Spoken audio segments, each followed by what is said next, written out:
Hi, I'm the Chief Happiness Officer. Today we are going to learn the 5 Ds, which are essential to stress management and turning stress into a catalyst for happiness and high performance. It's important to understand the one universal source for stress is any threat to survival.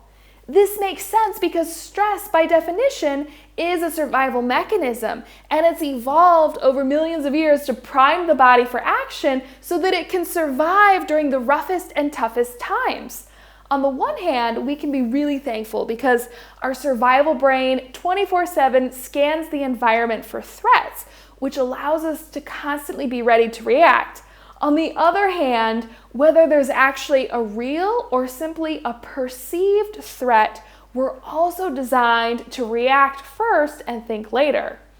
In the pampered modern world, there are far less real threats to survival and far more perceived threats than in ancient times. As a result, the problem is we're needlessly getting stressed out all day long. If we better understand what the survival brain considers to be a threat to survival, we have a much better chance of counteracting or reappraising that stress.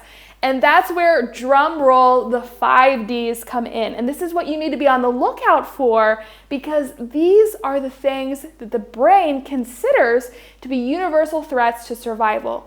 They are as follows: danger, drama, doubt, in this case used to describe uncertainty, energy drains, and too many to-dos, or being overwhelmed. Danger, meaning whenever you feel fear or are scared about your safety and well-being. Drama or disagreement with people. This is a threat to survival because our ancestors relied on the tribe for safety. Doubt or uncertainty about a situation is a huge source of stress. Energy drains. Now, what this means is anything that consumes energy is a threat to survival or it releases stress hormones. So if you have a difficult project, your brain is going to consume a ton of energy working on that project.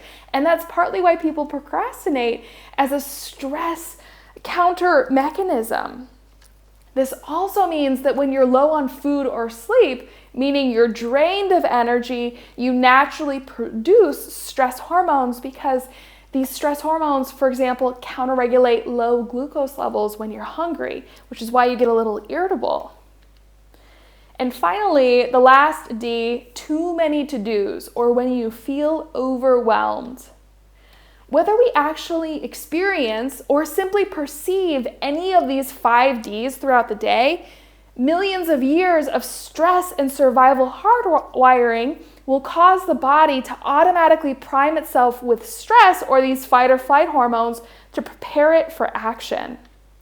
Practically speaking, if you've ever noticed after a long day of work that you have an exaggerated emotional response to something minor, maybe you get angry at your partner, or maybe you feel excessively sad about something that's not such a big deal, it's often because your body has just experienced one of the 5 Ds, and this minor situation is bringing up all of these emotions and expressing whether it's irritation, anger, sadness, these negative emotions, and these negative emotions are always an indicator that there's sneaky stress in disguise.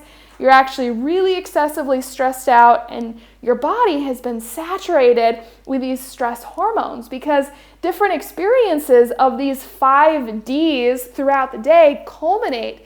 And ultimately, it's why it's so common that people can be tired and emotional at the end of the day.